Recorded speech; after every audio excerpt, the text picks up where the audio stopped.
Fældning af regnskoven er et meget stort problem, og man kommer aldrig til at stoppe fældningen 100%. Vi får vigtige materialer fra regnskoven, blandt andet medicin og byggetræ. Men det betyder jo ikke, at man ikke kan fælde og dyrke på en mere bæredygtig måde, så jorden ikke tager skade, og den kan vokse naturligt op igen. Folk, der kommer oprindeligt fra regnskoven, bruger naturlige metoder til at dyrke, uden at ødelægge jorden.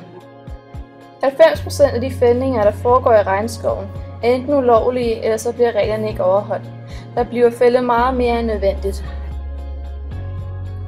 En måde til at hjælpe med regnskoven, som alle kan bidrage til, er at lade være med at købe træprodukter og papir, som stammer fra regnskoven. Det kan man gøre ved at kigge efter FSC-mærket, som er et mærke, der betyder, at produktet stammer fra en bæredygtig skov.